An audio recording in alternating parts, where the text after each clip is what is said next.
Bueno, buenas tardes. Vamos a empezar a trabajar tectónica de placas, pero vamos a empezar de cero. Antes de comenzar con tectónica, vamos a ver cómo fue desarrollándose la idea de la dinámica de nuestro planeta. No, en realidad no fue hasta 1600, principio de 1600, que los científicos o los estudiosos de la época empezaron a preguntarse cuántos años tenía la Tierra y por qué se producían los terremotos y por qué había determinados relieves y por qué ocurrían los fenómenos que se solían ver. En realidad los griegos ya lo planteaban, pero muchas de las ideas de los griegos quedaron fuera de uso y la ciencia comenzó a despertarse de alguna manera en Europa en estos siglos. Uno de los primeros que trató de ponerle una edad a la Tierra fue James Husser, espero haberlo pronunciado bien. Era un clérigo que en principios de los 1600, 1610 aproximadamente, escribió algunos tratados sobre el planeta, sobre la Tierra, y para él y para muchos de los que lo seguían, nuestro planeta, todo el relieve de nuestro planeta se había formado así como de golpe a partir de una catástrofe primigenia, y esa catástrofe le había conferido la forma que tienen nuestros continentes, y ahí quedó. Para estos seguidores de este pensamiento, le pusieron un nombre a esa forma de ver a la Tierra, que se llamó catastrofismo. Este señor Husserl, pues más o menos él decía que se había formado en el año 4004 antes de Cristo, o sea que él le daba una edad más o menos de 5000 y pico de años. En realidad también afirmaba que la Tierra se formó exactamente el 23 de octubre del año 4004 antes de Cristo, al atardecer. No sé, es una cosa que se le ocurrió a él. Unos años después, un investigador, un estudioso de nuestro planeta, llamado James Hutton, propuso ya algo más interesante, más piola, que fue que todos los relieves que se veían en la Tierra, las cordilleras, las montañas, los valles, todo había sido formado no a partir de una catástrofe universal y en un solo momento, sino que eran procesos, y esto presten atención con esto, procesos que tenían ciertos ciclos y esos ciclos se repetían una y otra vez. O sea, las montañas se podían formar, no se sabía por qué, ni cómo, ni cuándo, pero se formaban, se desaparecían y se volvían a formar en otro lugar. Y que todo estaba conectado a procesos dinámicos que explicaban todo lo que se veía, pero no se sabía bien cuáles eran esos procesos, ¿sí? Que había procesos, que había ciertos patrones que generaban los relieves de nuestro planeta. Entonces, estos seguidores de Hutton se llamaron uniformistas. Y ahí se creó como una grieta entre los catastrofistas y los uniformistas. Eran como los bilardistas y menotistas, ¿no? La famosa grieta estaba también en la ciencia. Lo cierto es que en realidad no había ni la más remota idea de qué edad tenía la Tierra, Bueno, los uniformistas le daban, llegaron a darle 50.000 años de antigüedad, lo que en realidad pareció mucho en esa época. Algunos todavía pensaban que, por ejemplo, que la Tierra todo el relieve de la Tierra se había formado cuando nuestro planeta se enfrió, y que al enfriarse es como que se arrugó, algo así como cuando pones una manzana en el horno y entonces al deshidratarse, cuando la sacas del horno está toda arrugada. Bueno, así pensaban que se habían formado los relieves, pero ya fue dejando un poco de lado eso. Lo que sí estaban convencidos, y hasta principios del siglo XX los continentes estaban totalmente inmóviles. Era muy descabellado pensar que los continentes se podían mover, a pesar de que en los mapas se podía ver cierta similitud en las costas de algunos continentes. Es aquí cuando aparecen muchos que pensaban que esa coincidencia en las costas continentales podía deberse a ciertos movimientos de los continentes, aunque no sabían por qué se movían.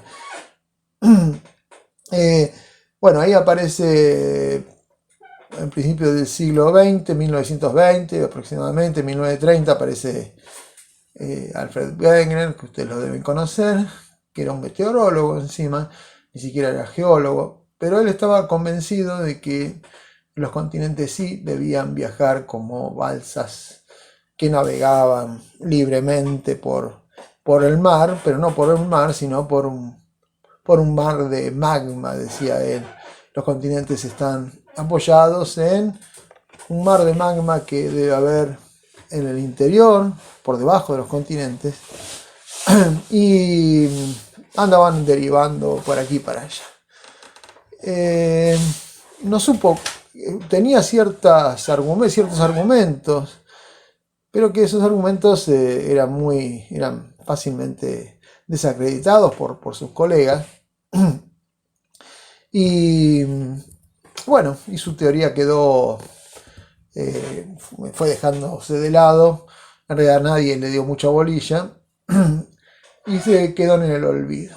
Esos argumentos eran no solamente la coincidencia de los continentes, sino algunos fósiles que se encontraban a ambos lados de América y África, fósiles similares, especialmente el mesosauro, que es como una especie de lagarto enorme, extinto, pero sin embargo que vivió en ambos continentes al mismo tiempo. Este animal no podía, de ninguna manera podía haber cruzado el océano. Entonces Wegener decía que era porque los continentes, tanto América como África, estaban unidos. Bueno, ese argumento fue refutado fácilmente porque propusieron que puede ser que haya habido un puente natural. No necesariamente tenía que nadar ese reptil, tenía que nadar, sino podía haber ido por ese puente natural que ahora quizás no estuviera más. Bueno, Wegener también incluso trató de medir dos islas allá en Groenlandia, en alguna de sus expediciones. Midió la distancia entre dos islas y después fue 10 años después a medirla nuevamente, y según él esas islas estaban separadas por unos cuantos metros de diferencia. Bueno, de hecho no, esas islas no se mueven y sus mediciones estaban mal. Hasta que después de la Segunda Guerra, parte del equipamiento producto de la guerra, se usaba mucho el sonar para detectar en los barcos, para detectar submarinos. Bueno, el sonar se empezó a utilizar para cartografiar el fondo marino. Al cartografiar todo el fondo marino, especialmente del Atlántico, los científicos se llevaron la sorpresa de que en el medio del Atlántico se podía ver un relieve totalmente inusual. Era una suerte de cordillera, parecido a una cordillera, que se extendía a lo largo del Atlántico de norte a sur, surcando un poco la silueta de ambos continentes. Cuando se cartografió el resto del Atlántico, se vio que esa cordillera, esa supuesta cordillera, tenía también volcanes y muchas fallas, y eso seguía hasta América del Sur. ¿Qué explicación había a eso? No mucha. Fue una mujer, la primera que además de cartografiarlo, se dio cuenta que eso que se veía ahí podía ser, la explicación de eso que estaba ahí podía ser que el fondo oceánico se estuviera separando, y eso movía los continentes. O sea, recordó la teoría de la hipótesis de Wegener, la desempolvó y la puso en discusión. El nombre de esta científica era Mary Tarp. Lo increíble de esto es que ella era la única del equipo científico que la rodeaba que afirmaba eso. Los demás le decían que estaba loca. Así de simple.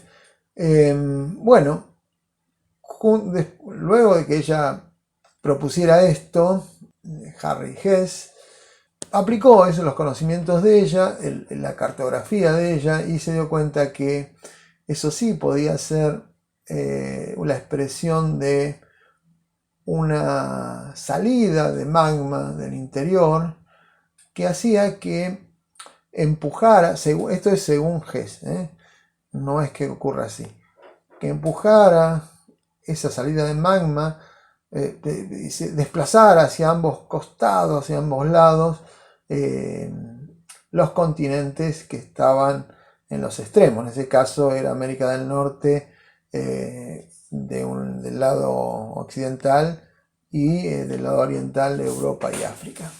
Entonces le puso a su hipótesis expansión, la nombró como expansión del fondo oceánico. Y esa estructura que le llamó dorsal, porque se asemejaba así como al lomo de un animal, a la columna vertebral de un animal, esa dorsal es la consecuencia de esa expansión. A esos lugares lo llamó zonas de expansión. Ahora bien, él sabía que si eso se expandía, la Tierra debería crecer de tamaño, y no era lo que ocurría. Hay muchas pruebas que determinan que la Tierra tiene el mismo tamaño que hace 4.000 millones de años. Entonces pensó Hess que posiblemente haya lugares donde esa expansión del fondo oceánico sea compensada con un ingreso nuevamente al interior de la Tierra. Eso que se expande en las zonas dorsales se vuelve, de alguna manera tendría que volver en algún lugar al interior de la Tierra. Esas zonas de ingreso de material las colocó él y otros más, no fue solo Hess, en las fosas oceánicas. Bien. Bueno, entonces nos encontramos en los años 60, y los avances en el estudio del fondo del mar, y especialmente los avances en la detección de terremotos y en la cartografía de los terremotos y los volcanes y la profundidad de los terremotos hizo que otros científicos pensaran que no era tan descabellado esto de la expansión del fondo oceánico y de los movimientos de los continentes.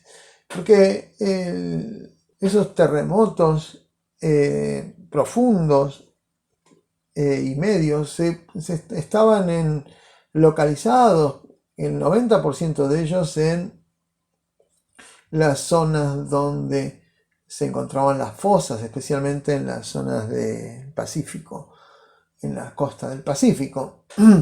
Y en las dorsales también habían terremotos, pero no muy profundos, sino más superficiales. Es así que en los años 70, un señor que se llamaba Wilson arma con todo esto, él es Wilson y otros más, arma un esquema de hipótesis al cual le llamó a estas porciones que se mueven, según Wilson, le llamó placas o platos. Algunos los franceses le llaman platos, bueno, placas en sí.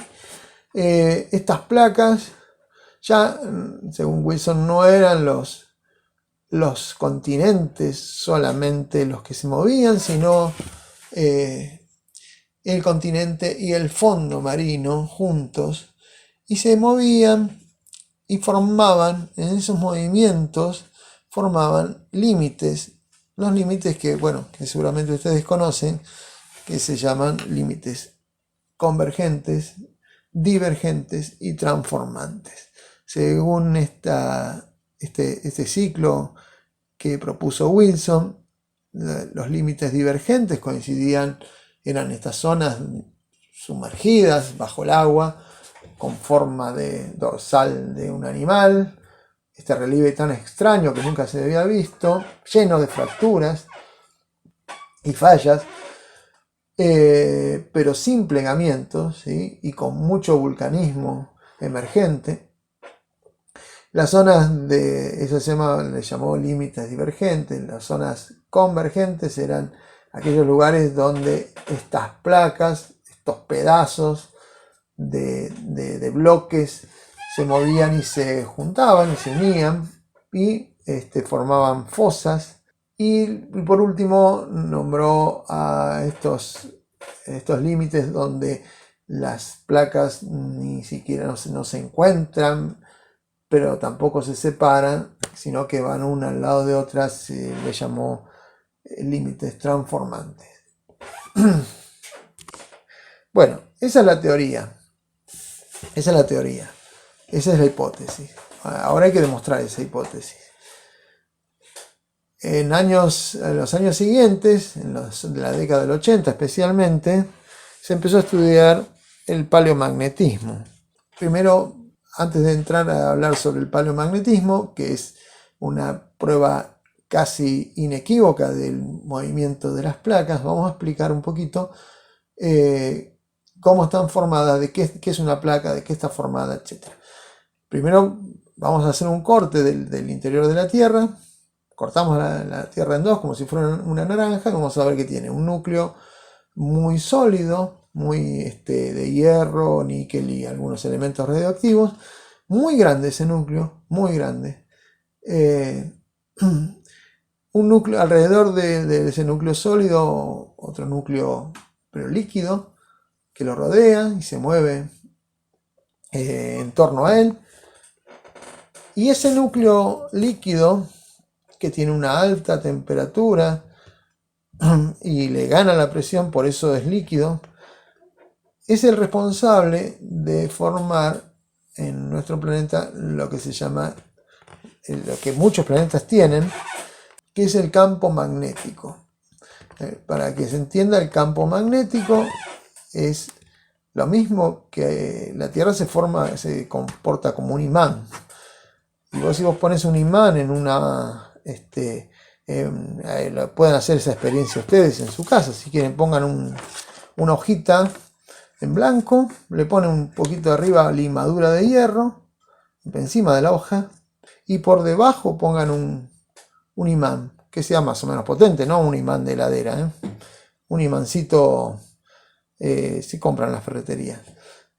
Y la limadura de hierro va a tomar enseguida la forma de como si fuera un 8. Ese es el campo magnético, donde tenés un polo positivo y un polo negativo. Bueno, la Tierra es así, como si hubiera en el interior un gigantesco imán que produce un campo magnético enorme que recorre todo el interior de la Tierra y sale al espacio y nos sirve porque repele las partículas que escapan del Sol todos los días y especialmente en cada erupción solar, cada explosión solar. El Sol brilla, aclaremos esto, brilla porque dentro del núcleo del Sol se produce lo que se llama la fusión nuclear, donde se transforma el helio en hidrógeno, y esa transformación de helio en hidrógeno produce energía. Esa energía sale a la superficie y produce calor, luz. Pero en esa transformación y en esas inmensas presiones que hay en el interior del Sol, se escapan siempre protones y electrones de los átomos, y eso se denomina, el Sol los expulsa y viajan por el espacio, llegan hasta los límites del sistema solar. Y eso se llama, tiene un nombre que se llama viento solar, que no tiene nada que ver con el viento, pero es como si soplara algo del Sol. Bueno, esas partículas son muy dañinas para la biología, destruyen las células. Entonces, la vida en la superficie no podría permanecer si no tuviéramos el campo magnético. El campo magnético actúa como un paraguas gigante, desviando esas partículas. Algunas de ellas pueden ingresar por las zonas de latitudes altas, las zonas polares, y se excitan con los átomos ionizados de la alta atmósfera y generan esas luces de color verde que se llaman auroras boreales o polares. Volviendo a lo que les decía, ya sabemos lo que es el campo magnético. Recuérdenlo, ahora lo vamos a ver porque eso tiene que ver con el paleomagnetismo, que es lo que nos confirma que, entre otras cosas, que las placas se mueven. Ahora ya incluso se miden esos movimientos con satélites pero digo, esto hablamos de los años 80, ¿no? Y recuerden que el núcleo externo y el núcleo interno son tan grandes como un planeta, como Marte, de grande más o menos. Tiene 3.900 kilómetros, por lo tanto es una inmensa masa metálica que tenemos ahí abajo. Luego del núcleo tenemos el manto, como ya les dije antes en otro video, que el manto es una masa enorme de rocas basálticas, ultramáficas, se llaman peridotitas, que están muy muy calientes, y que esa temperatura enorme les genera ciertos movimientos, pero ya lo habíamos dicho, no líquido. La parte superior del manto terrestre, la parte superior, los últimos kilómetros, los últimos 30, 40 kilómetros, el manto terrestre también es enorme, 2.900 kilómetros de espesor, pero los últimos kilómetros del manto actúa mecánicamente junto con la corteza, o sea, es como que se le pega a la corteza y se mueve junto con la corteza.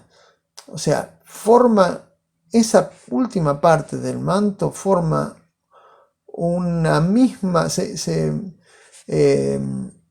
mimetiza con la corteza, por decirlo de una manera que se entienda, y se mueve con ella. ¿Sí? Si vos lo mirás al manto y la corteza son totalmente distintos. Si pudieras tomar una roca del manto superior, ¿no? Es muy distinta a la de la corteza.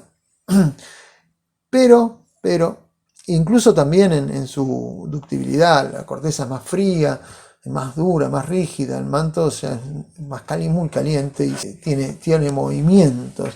Ahora, pero tiene movimientos independientes, pero aparte de esos movimientos independientes, en la parte exterior del manto se mueve igual que la corteza, se mueven juntas, se mueven como si fueran una sola cosa. La parte superior del manto, en los últimos 100 kilómetros del manto, y la corteza, como se mueven juntas, tienen un nombre, se llama litosfera. La litosfera entonces es la corteza más ese poquito de manto. ¿Son distintas? Claro que son distintas. Si vos la pudieras ver, si vos cortás la Tierra en dos, verías que son totalmente distintas. Incluso las separa una línea que se llama línea de discontinuidad de Mohorovičić, que es una línea donde las ondas sísmicas cambian de dirección. Y entonces se le llama línea de discontinuidad, porque las ondas sísmicas no se continúan, por eso se llaman así. Entonces, la corteza y el manto son distintos y están separados por esa línea. No es que están separados, la línea esa de discontinuidad de Mohorovičić te dice, acá termina la corteza y acá empieza el manto. Son distintas, por supuesto. Ahora, cuando las ves moverse, se mueven juntas. Esa última parte del manto y la corteza. Entonces a eso se le llama litosfera. Lo que está por debajo del manto, desde la litosfera, perdón, ese es manto también, pero como es muy blandito, le llamamos astenosfera. ¿Tá? Entonces, a partir de ahora, ya sabemos entonces que una placa es una porción, un pedazo, un trozo de litosfera formada por corteza y un poquito de manto que se apoya en el resto del manto al que llamamos astenosfera. Tanto la litosfera como la astenosfera son sólidas, una más blanda y caliente, más dúctil, la otra es más fría, rígida y quebradiza también. Pero en entremedio de los dos, ¿qué es lo que separa? Ya no es la línea de discontinuidad de Mohorovičić lo que separaba la corteza del manto. Acá lo que separa a las dos es la isoterma de 1250 grados, o sea, una línea de temperatura. A partir de los 1250 grados se despega el manto y la corteza, ese que se llama litosfera, se despega la litosfera de la astenosfera. Se despega y se desplaza. Y eso es lo que llamamos placa y eso es lo que se mueve. Bueno, voy a cortar acá esta primera parte. En la segunda parte vamos a hablar de las pruebas que tenemos para determinar que las placas se mueven. ¿Cuáles fueron esas pruebas? Especialmente las que nos otorga el paleomagnetismo.